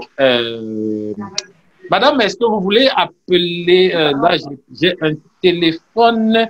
je vais vous laisser continuer, Dara. J'ai besoin d'un adaptateur pour prendre notre auditrice en ligne. Bon, je vais aller chercher l'adaptateur, je reviens tout de suite et dans nos studios. Et pendant ce temps, je vous laisse continuer avec les questions. D'accord? Oui, merci Florent. En effet, concernant la question des belles familles, on sait que les belles familles n'ont pas nécessairement les mêmes capacités financières. Et dans notre culture, il est très probable d'aider nos familles, d'aider nos parents. Alors, si l'aide aux belles familles n'est pas discutée, est-ce que ceci ne peut pas avoir un impact sur le dynamisme du couple? Je vais commencer avec Roch. Là, j'ai vu que ça fait un bout que vous levez la main. OK. Bon. Déjà, avant de répondre à la question des belles familles, je reviens toujours au projet d'immigration en lui-même. Lorsque c'est un projet, parce que là, c'est sûr qu'on a beau épiloguer, on ne pourra pas couvrir toute la question. je vais aller sur des cas pratiques. Le projet d'immigration provient de monsieur qui vient d'Afrique. Il décide de faire part de ce projet à sa conjointe. Déjà, en ce moment-là, quel est le plan commun? On va pourquoi? Parce que c'est un projet de vie qu'il faut nourrir. Quel est notre programme? Qu'est-ce qu'on veut faire de ce projet d'immigration-là, économique généralement, et se préparer à tout ce que notre pays hôte va nous offrir. À la fois, on pourrait avoir de l'argent, mais on pourrait avoir aussi d'autres affaires comme la réalité de l'éducation financière dans ce pays-là. Par le passé, certains programmes d'immigration exigeaient une sorte d'interview des couples où on demandait aux dames ou aux hommes combien gagne le partenaire. C'est déjà un avant-goût de ce qui vous attend au Canada. Pour vous dire que, clairement, c'est un sujet que l'immigration traite déjà même avant de vous donner les visas. Est-ce que vous êtes prêt à parler de finances avec votre conjoint? Bon, la plupart du temps, on fait fi de ça, on prend juste pour répondre. Et une fois ici, de façon implacable, l'homme, puisque je me mets en ce moment-là dans ma peau d'homme, se retrouve comme choqué de voir que sa conjointe, qui était en train d'accepter le projet, qui acceptait presque tout ce qu'il lui proposait quand ils étaient en Afrique, arrivé ici, se retrouve comme choqué. Pourquoi est-ce que sa conjointe se comporte comme ci, comme ça? Et quand il essaie de faire un petit calcul, il se dit c'est à cause du pouvoir d'achat dont elle jouit maintenant. Rapidement, ça me permet de verser dans la question qui parle des belles familles. Selon les moyens, chacun a, et selon le projet aussi de vie, chacun a peut-être un projet d'aider sa belle famille ou peut-être même de recevoir aussi de sa belle famille. Si je me rattache toujours à mon patrimoine africain, où j'ai quand même passé plus d'une vingtaine d'années avant de venir au Canada, il faut reconnaître que l'éducation qui est donnée aux hommes par rapport au couple ou au foyer, c'est peut-être là que Mme Béatrice prend beaucoup plus de place pour en discuter. L'éducation qui est donnée aux hommes par rapport à ce que la vie, sinon la vie du couple va leur apporter, est souvent différente. Sinon, c'est normal qu'elle soit différente, mais ça devrait être complémentaire, selon moi, de l'éducation qui est donnée aux femmes. Je ne suis pas peut-être bien placé pour parler à la place des femmes, mais force est de reconnaître là que les femmes n'ont pas toujours toute la liberté dont elles devraient jouir dans leur pays d'origine par rapport à leur émancipation, déjà dans la société et en plus dans le foyer. Une fois arrivé au Canada, où d'entrée de jeu, la loi des chartes et libertés, premier article, on parle déjà de liberté. Deuxième article, pareil, pour vous dire que c'est un ticket qu'on donne à la personne qui est sous-émancipée de pouvoir monter en puissance dans son émancipation. Cela peut avoir la conséquence de choquer le conjoint qui, lui, ne s'attendait pas à ce que sa belle dame qui acceptait tout, enfin, quand on dit tout, ça englobe tout ce qu'on peut imaginer, là-bas en Afrique. Et j'ai lu par le passé une si longue lettre de Mariama Ba, qui est une grande œuvre d'une écrivaine sénégalaise qui est parue déjà avant les années 90. Elle parlait déjà de la condition féminine et de l'émancipation de la femme africaine déjà en son temps.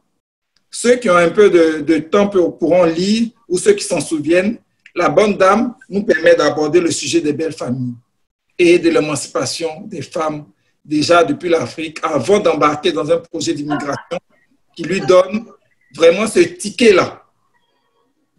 Si elle veut l'utiliser, elle l'utilise. Si elle est sage, comme Mme Béatrice le sous-entend, ça peut être un ticket gagnant à l'avantage du conjoint, ou ça peut être très, très désagréable si l'éducation par rapport au pays d'autres a suivi. Je vais m'arrêter là pour l'instant. Merci, Roch. Alors, Béatrice, comment est-ce que vous pensez que, juste un moment, je vois Florent qui voudrait ajouter quelque chose. Non, pas rajouter quelque chose. Il y a une webspectatrice qui est en ligne depuis presque 30 minutes. On peut la laisser parler. Elle nous écoute et elle aimerait parler. Est-ce qu'elle est là? Allô? Allô? Madame Josserande? Allô? Bon, la vidéo est en pause. Pourquoi?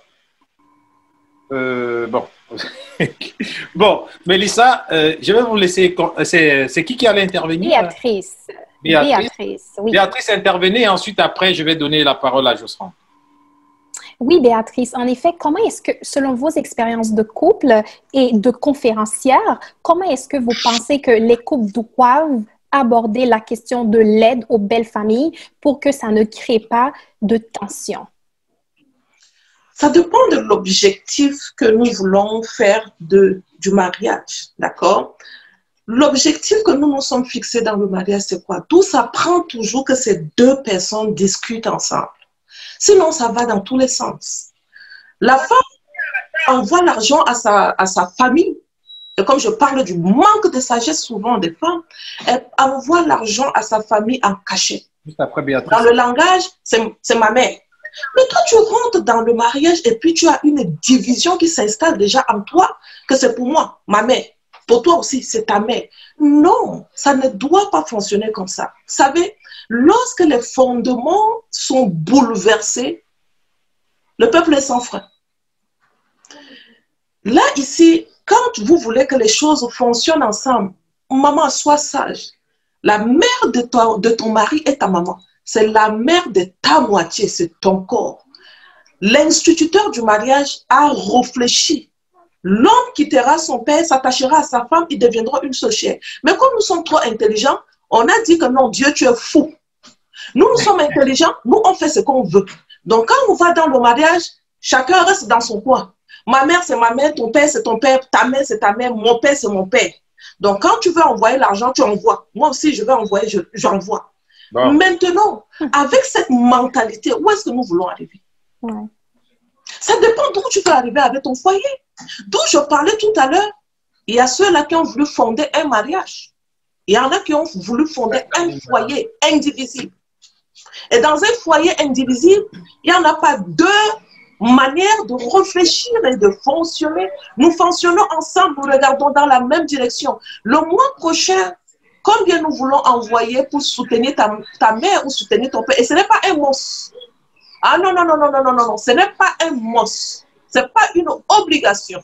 Donc ta mère, ton père, mon père, ma mère doivent savoir que j'ai un foyer à gérer. Ma maison d'abord. D'accord? Ici, peut-être je vais choquer quelqu'un, mais c'est parce que nous ne voulons pas assumer les choses en réalité. Je vais choquer quelqu'un. Le père et la mère savent que mon enfant a son foyer. Ce n'est pas une obligation s'il n'a pas envoyé le mois-ci que j'en fasse un grand problème. Toi, père de la famille, voici un foyer que tu dois prendre en charge. La parole de Dieu déclare, la personne qui ne prend pas soin des siens est plus pire qu'un infidèle. Tu n'arrives pas à prendre soin de tes enfants. Tu n'arrives pas à prendre soin de ta femme, mais tu arrives à prendre soin de ton père. Il y a quelque chose qui ne fonctionne pas. Pourquoi on ne s'assoit pas pour réfléchir? Papa, qu'est-ce qui arrive pour que ce foyer, que tu es le chef de foyer? Ça aussi, ça manque d'intelligence à la femme. Elle ne sait pas parler à l'homme. Elle va venir lui dire, tu ne fais rien dans cette maison. Maman, tu ne peux pas arriver à parler à l'homme comme ça, en lui signifiant que tu ne fais rien dans cette maison. Même si c'est un piquini, reconnais que tu fais beaucoup de choses dans cette maison. Mais papa, je pense que tu dois encore mieux faire. Voici ce que nous pouvons faire ensemble. Mais comme toi, tu as voulu aussi être trop sage, comme une cingletonne, tu vas commencer à parler à l'homme pour lui dire, tu ne fais rien dans ce foyer, tu ne reconnais pas son effort. Pourquoi tu veux qu'il s'occupe de toi? Pourquoi tu veux qu'il s'occupe de toi? Sois une femme sage qui reconnaît, même si c'est un litre d'huile qu'il a amené dans la maison, valorise-lui, valorise-le, dis-lui que tu es un bon père de famille, tu amènes 1 litre d'huile dans cette maison, oh papa, il y en a d'autres qui ne font même pas ce qu'il fait, tu sais quoi, tu es un bon père de famille, demain tu vas amener 5 litres d'huile, au lieu que ça soit 1 litre, tu vas amener 5, tu commences à déclarer les bonnes paroles sur lui, il reste comme ça, il dit, moi j'amène seulement 1 litre, mais regarde comment la femme s'y me parle. c'est là où il va faire des bonnes choses. Mais toi, ce qui sort de ta bouche, c'est que tu es un mauvais père de famille. Tu ne fais pas ceci. Tu ne regardes pas le mari de ma copine. Lui, il envoie 1000 $ à sa belle-mère. Sa belle-mère a enfanté quel enfant? Sa belle-mère a enfanté une femme qui est folle comme toi? Non. Tu ne peux pas savoir ce que la femme l'a dit à son mari dans sa maison. Si tu es folle et que tu compares ta maison, compare ton mari qui envoie 1000 $ par mois, est-ce que tu sais ce que cette femme fait à son mari chaque jour? Tu sais ce que cette femme dit à l'oreille de son mari pour le valoriser, pour que cet homme soit fort? Tu ne peux pas savoir. You never know. La sauvagerie, souvent, c'est du côté de la femme. Femme, explique-moi, peut-être que tu ne me connais pas, mais pour moi, c'est ça ma manière de parler. D'où vient le problème? Nous sommes la solution de l'homme. L'homme, dans le mariage, il n'est pas heureux. Le médicament de l'homme, c'est la femme. C'est la femme qui porte les charges, qui sait comment où il doit amener son mari. Tu veux que ton mari envoie l'argent à la belle famille? Sache appeler à l'existence ce qui n'existe pas. Si c'est un mauvais mari, commence à l'appeler que c'est un bon mari. Tu verras le résultat. Même parler de l'argent ne sera pas un tabou entre vous. Parce que nous avons des maris qui sont sauvages, qui ne sont même pas des maris parfois, qui sont seulement des hommes. C'est comme si on les a ramassés sur la route, on les a oubliés et on a ramassé. C'est ça le problème. Mais non, c'est méchant ça. C'est ça le problème. Toi là, tu veux rentrer dans le mariage, il faut savoir la personne que tu veux engager le reste de ta vie avec. C'est une personne qui sera comment? Maman, tu t'engages dans une relation, c'est pour 60 ans de vie, 70 ans de vie, parce que c'est pour l'éternité, ce n'est pas pour un mois. Maintenant, nous ne savons pas comment faire les choses. Tu t'engages dans le mariage, tu te dis, moi, je vais aller goûter pour 2 ans. Si ça ne marche pas, je sors. Mais c'est normal que tu ne puisses pas parler de l'argent avec lui. Je te laisse la parole, ma chérie. Merci. Merci, Béatrice, pour votre témoignage. Mais en fait, je pense que je peux prendre la parole, Dara? Oui, absolument. Mais je pense que Béatrice, quelque part, se positionne d'une façon quand même assez radicale pour faire interpeller et rappeler le rôle important et primordial de la femme dans la survie d'un couple et dans le bel équilibre de ce couple en question. Donc, si vous permettez, on va prendre notre auditrice qui attend depuis presque 40 minutes. Alors, là, oui. Allô? Radicale pour faire interpréter et rappeler le rôle. Seigneur, on a un retour. De la femme dans la survie d'un couple et dans le bel équilibre. Allô? Ah, ça marche vraiment pas. Il y a un truc. Très bien. Ah, vous m'entendez? Ben, si vous m'entendez, allez-y parler. Oui, je vous entends très bien. Je ne voudrais pas vous couper la parole, monsieur Florian. Ok, merci. Bonjour, madame. Comment ça va? Ça va très bien. Maman Jocelyn. Ok. Merci d'abord à Diaspora Interaction pour ce sujet très brûlant, je dirais. En fait, Béatrice a dit beaucoup de choses intéressantes et ce que je voudrais rajouter plus, c'est le fait que les couples ont des problèmes financiers parce qu'il y a une question d'individualisme d'abord. Est-ce que vous m'entendez bien? Oui, tout le monde vous entend parfaitement. Moi, je suis coiffeuse et puis j'entends tous les jours à longueur de journée des femmes défiler pour me parler de leurs problèmes de couple.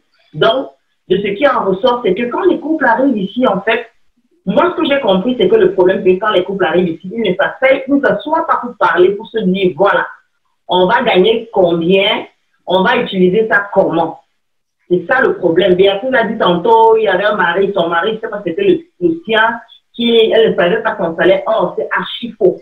Donc, quand un couple arrive ici, il faut d'abord qu'ils se disent, bon, toi, tu travailles dans tel domaine, moi, je travaille dans tel domaine. Toi, tu gagnes ça, moi, je gagne ça. Comment on organise les finances? Il y a plusieurs formules que j'ai rencontrées ici. Il y a des couples qui préfèrent fonctionner au prorata du salaire. Ça, c'est une manière de fonctionner, ça dépend.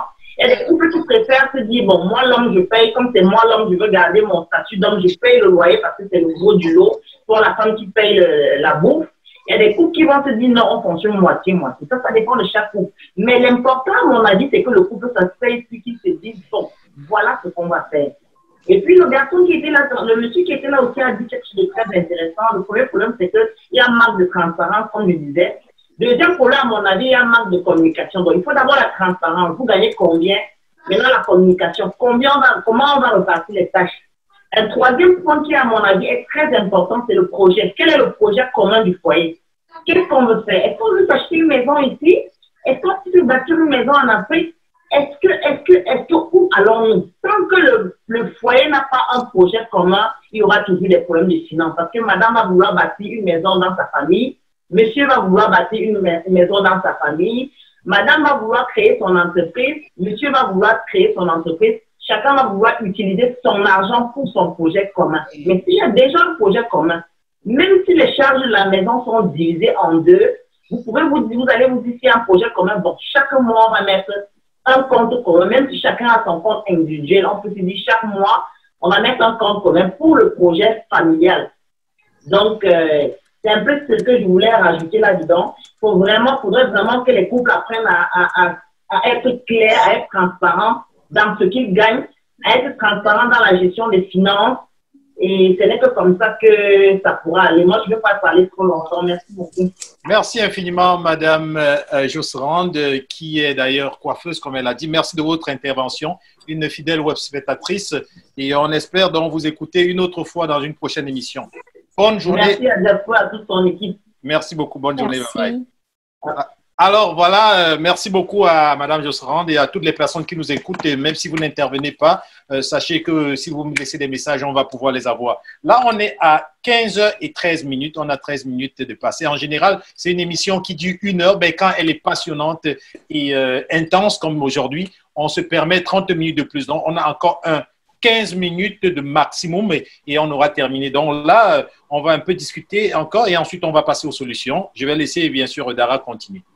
Oui, merci Florent. Maintenant, je vais passer la parole à Mélissa, puisque Mélissa est la 2e génération d'immigrants dans sa famille, comme elle l'a mentionné tantôt. Alors, j'aimerais savoir comment est-ce que vous percevez l'aide aux belles familles? Comment est-ce que ça doit se faire pour que ça ne crée pas de problèmes dans les couples?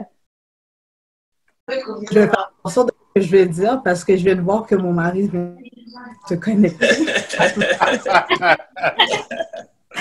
Bon, c'est sûr que à la base, avant de parler d'argent avec intervenir de la belle famille, encore faudrait-il avoir une bonne relation avec la belle famille. Parce que déjà là, si on n'a pas une bonne relation avec la belle famille, je pense même pas qu'on devrait en parler.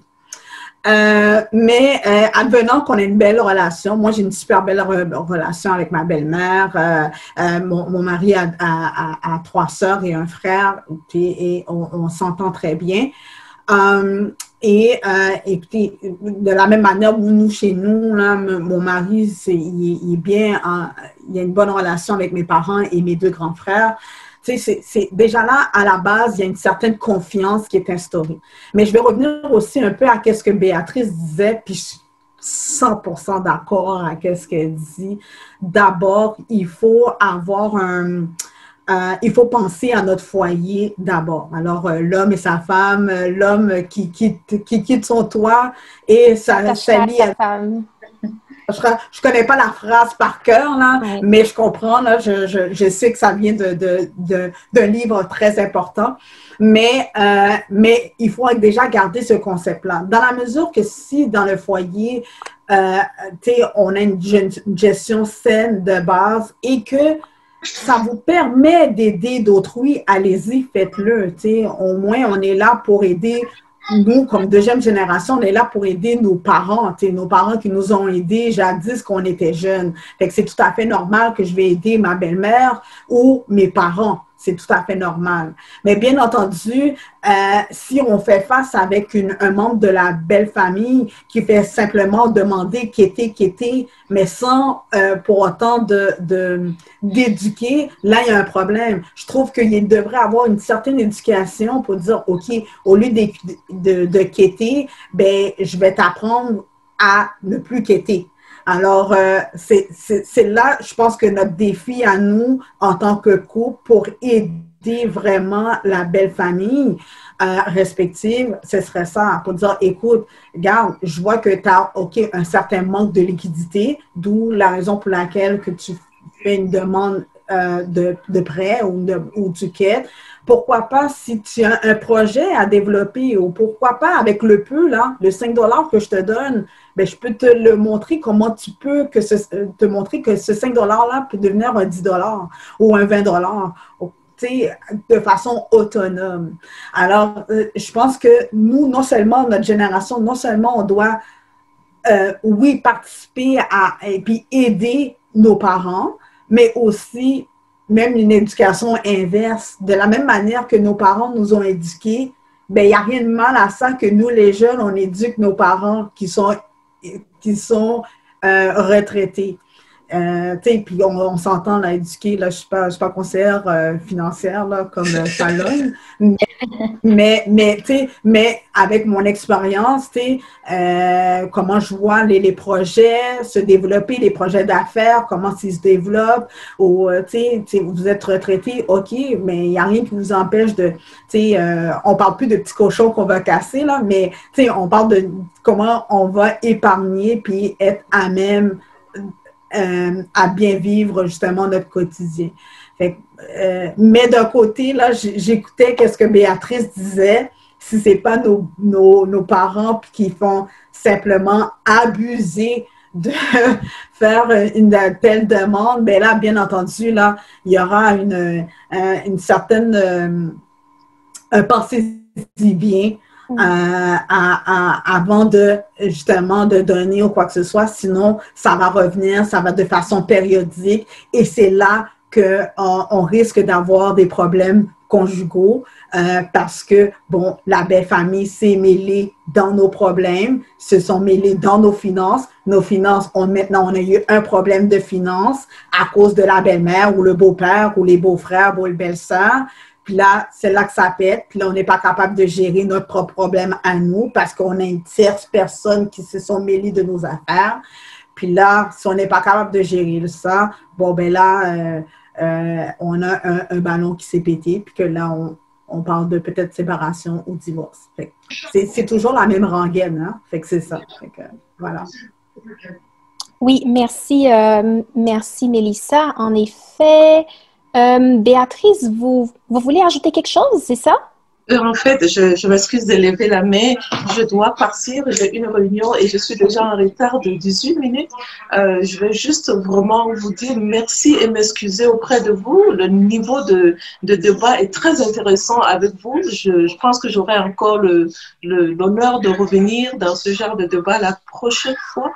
Est-ce que vous permettez que je puisse partir? Je pense que si vous pouvez donner… Malheureusement, oui. Oui. Si elle a son dernier mot avant de partir. Mon dernier mot avant de partir. On allait faire le dernier tour de table dans 2-3 minutes, mais allez-y, votre dernier tour mot. D'accord. Mon dernier mot avant de partir, l'instituteur du mariage a bien réfléchi par rapport à son institution et il a donné les moyens pour que son institution fonctionne très bien. Parmi les moyens que l'instituteur du mariage, qui est Dieu, parce que le mariage a été réfléchi, mis sur pied par l'instituteur, il a réfléchi et il a donné les moyens à l'homme et la femme. D'où à l'homme, il lui a dit, il travaille, il doit travailler pour prendre soin de sa famille. À la femme, il a donné à la femme, aide l'homme dans sa mission. D'accord? Donc, chacune de nous est dans la place stratégique que l'instituteur a voulu donner. Ne rentrons pas pour prendre les charges de l'homme. L'homme ne rentre pas pour prendre mes charges à moi. Il faut que ces choses-là soient bien définies dans la famille. Vous allez voir, quand les choses sont très bien définies dans la famille, aussi, savoir qui est le partenaire de destinée avec qui tu veux t'engager est quelque chose de très primordial. Pour ne pas te retrouver en train de parler de l'argent et puis faire couler des salives, pleurer dans le ménage, réfléchis à ta vie, réfléchis avec qui tu veux engager. Tu veux t'engager dans cette institution durable. On ne s'engage pas pour un temps. Ce n'est pas un contrat à durée déterminée. C'est indéterminé, le contrat marital. Donc, réfléchis à toutes ces choses avant de t'engager. Mais lorsque tu es en face d'une personne, mais il y en a des pervers, comme je dis, des pervers narcissiques qui manipulent les femmes. Malheureusement, on n'en discute pas aujourd'hui. J'ai eu une conférence le samedi prochain, le 3, sur comment vivre avec le pervers narcissique et comment faire pour t'en sortir. D'accord? J'ai une conférence dessus. Vous pouvez me contacter sur ma page, sur mon compte Béatrice Infene ou sur ma page accompagnement et conseil et on va en discuter. Pour le moment, la parole que je vais te laisser, sois une femme sage. Si Dieu t'a fait la grâce d'être créée comme une femme pour accompagner l'homme dans le mariage, sois une femme sage et n'ayez pas peur de parler de l'argent. Ce n'est pas un tabou dans le mariage. Que Dieu vous bénisse. Merci beaucoup. Merci beaucoup, Béatrice. Merci. Alors, tu continues, Dara? Oui, là maintenant, je vais passer à Fallon. Fallon, en tant que conseillère financière, j'aimerais te demander, est-ce que l'aide aux belles familles, c'est quelque chose qu'on peut glisser facilement dans les dépenses ou bien dans le budget d'un couple? Bon, au fait, c'est quand même assez personnel, on va dire. C'est-à-dire que ça va dépendre de chaque personne. Parce que, par exemple, moi, je le conçois dans le sens que oui, ça doit rentrer dans le budget. Parce que si c'est une dépense, c'est quelque chose que tu sors récurrentement, de façon récurrente, donc c'est sûr que ça doit rentrer. Par exemple, on connaît déjà la réalité. Moi, je suis haïtienne, puis mes parents sont en Haïti. Puis je dois les aider. Est-ce que je vais être claire avec mon conjoint que tu sais que ça, c'est mon argent que je vais utiliser pour aider ma famille? Donc, il faut en parler. C'est sûr que si l'autre personne n'est pas d'accord, ou bien il faut quand même avoir un point commun. Comme avait dit Mélissa et Béatrice tantôt, il faut tout aussi bien mettre l'affaire sur la table. Genre, on doit être honnête avec ça. C'est que si l'autre personne n'est pas d'accord, ben ça ne marche pas là. Il faut qu'on soit d'accord dans le sens que oui, ça va rentrer dans le budget, c'est une dépense, mais il faut qu'on planifie pour ça. Puis aussi, je ne vais pas laisser mon foyer à moi, on va dire, dans le besoin, puis pour aller. C'est sûr qu'on va pouvoir aider de la façon qu'on peut, mais on ne peut pas non plus oublier notre foyer, puis pour, genre, prendre soin des autres. C'est sûr que il y a quand même une partie qui est comme genre qui vient jouer sur l'émotion parce que c'est quand même notre famille, c'est quand même nos parents ou bien c'est nos belles familles, dépendamment de la relation qu'on a. Donc, il faut qu'on le mette effectivement dans notre budget parce que c'est quelque chose qui va sortir. Donc, pour pouvoir faire on va dire notre plan par rapport à ça. Donc, moi, personnellement, je vais le mettre dans mon budget parce que c'est de l'argent qui sort. Si c'est quelque chose qui sort de façon, on va dire, mensuelle ou bien annuelle, je vais le mettre. Puis après, pour que tout se passe bien, là, genre, il n'y a pas de ressentiment d'une côté, d'un part, mais chaque personne est d'accord, c'est quelque chose qu'on fait ensemble, puis ça va bien aller. Merci, Fallon. Alors là, on est arrivé au mot de la fin parce que l'émission prend fin rapidement. On est déjà à 15h24. Alors, un dernier mot pour vous. Je vais commencer avec Roch Ala. Un petit dernier mot pour nos auditeurs. OK. Mais comme mot de conseil, peut-être un conseil, éventuellement un avis. Bref, le mot qui peut apporter un petit changement peut-être dans les attitudes, les habitudes des foyers. Voilà. Exact. Bon. Personnellement, je dirais que je ne suis pas trop à l'aise à utiliser le mot conseil. Bon. Je dirais plutôt, je vais donner mon avis sur comment est-ce qu'on peut faire autrement ou bien comment est-ce qu'on peut essayer de s'en sortir parce que nous sommes tous dans ce perpétuel effort de pouvoir s'en sortir dans nos couples. Donc, pour des couples qui sont issus de l'immigration, comme je disais dès le départ, il faut se référer à son plan d'origine.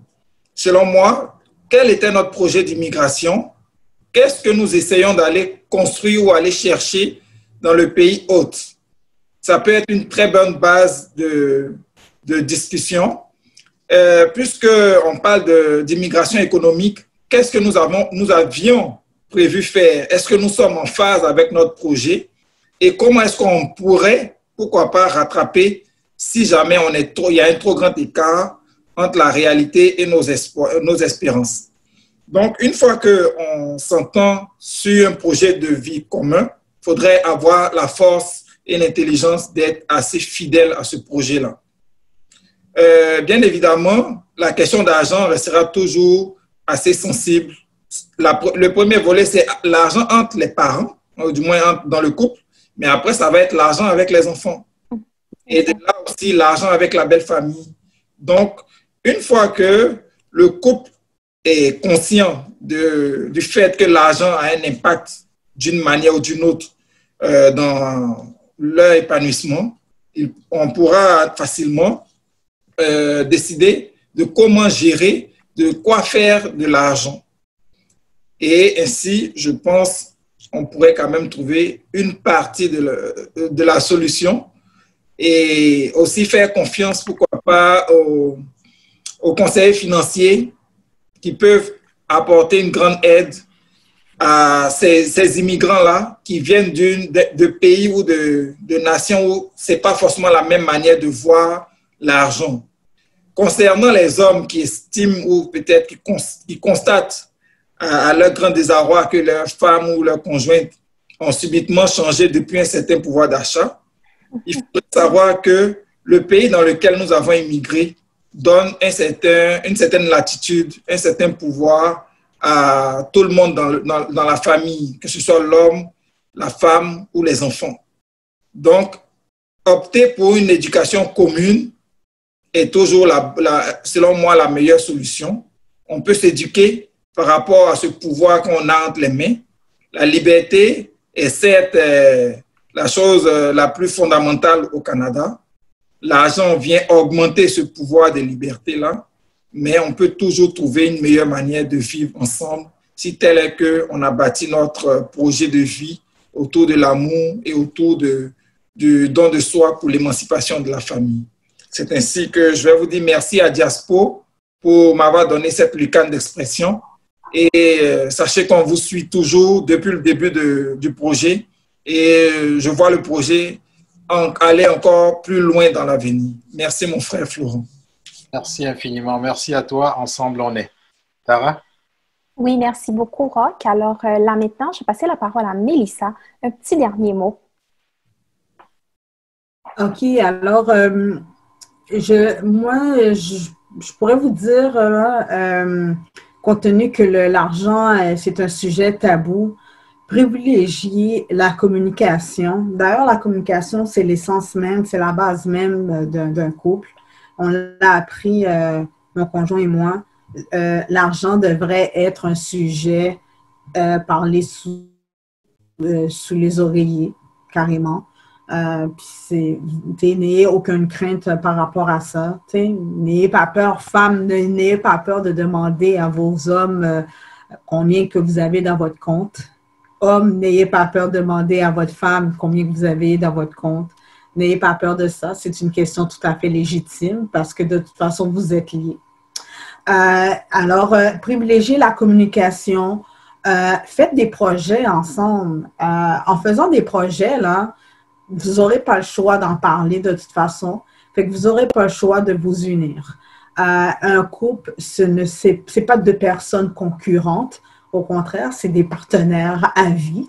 Et pourquoi pas devenir des partenaires d'affaires? Ouais. Alors, je crois que c'est aussi une bonne stratégie pour non seulement rapprocher le couple, mais aussi pour discuter de toutes les finances et puis tous les sujets, écraser toutes les montagnes auxquelles vous allez faire face. Là, le défi, c'est voir comment vous allez communiquer, mais au moins le fait que vous avez le courage et prenez l'initiative d'en parler, au moins déjà là, c'est un bon début. Je vous donne tous ces conseils-là. Pourquoi? Parce que je fais un amalgame de situations, d'expériences que je vois lorsque les personnes viennent me voir à mon bureau puis que je pose la fameuse question « Pourquoi vous êtes séparés? » Et tout est en lien là. Il y a une question d'argent. Bon, on va parler aussi de violence conjugale et peut-être même de l'adultère ou quoi que ce soit. Mais vous savez déjà à la base là même là, il y a eu un manque à quelque part et ce manque-là nécessairement, il y a un signe dollar qui est pas loin. Alors, je crois que nécessairement, vous devez en parler. Qu'on dit la communication doit prôner dans un couple, bien, c'est pas sur n'importe quel sujet. Là. On ne parlera pas de la température, là. On va parler de l'argent. Alors, je vous invite justement d'en parler, de communiquer, de faire des projets ensemble. Et c'est sûr que, comme on dit, ça va bien aller. Et voilà. Alors, pour ma part, je vous remercie, Diaspo, de m'avoir invité. Ce fut une belle initiative, un très beau sujet. Au départ, je ne comprenais pas trop de quoi qu'on en allait. Laurent, je ne sais pas qu'est-ce que je vais dire. Je ne suis pas thérapeute, je suis psychologue, mais je ne suis pas conseillère financière, mais je vais voir comment je pourrais justement aider à alimenter ce débat-là. Et puis, je me suis fiée sur mon expérience en tant qu'avocate et aussi en tant que femme mariée. C'est pas rose chez moi, hein. Je ne vais pas dire que c'est toujours rose chez moi. Là. Je vais assurer que c'est une personne comme tout le monde. Mais quand même, ce fut un plaisir pour moi d'être invitée. Là, c'est une première et j'espère que ça ne sera pas une dernière. Et très belle initiative là, que vous prenez de parler de sujets, là, un genre de tout le monde en parle de la communauté. On a besoin de ça.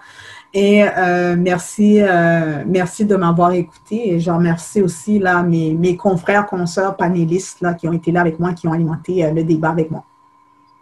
Merci beaucoup, Mélissa. Rassurez-vous, ce ne sera pas la dernière fois que vous allez intervenir sur la plateforme de Diaspora Interaction. Fallon, le mot de la fin pour vous? Exactement. Bien, moi, je dirais surtout aux gens de notre communauté, par exemple, au fait, éduque-toi, au fait, cherche quelqu'un, trouve-toi un conseiller en sécurité financière, quelqu'un, en fait, qui peut t'aider dans ce genre d'affaires-là, parce que le plus souvent, soit les gens ne sont pas trop bien informés ou bien les gens sont mal informés. Donc, l'argent, c'est important, il faut en parler dans le couple.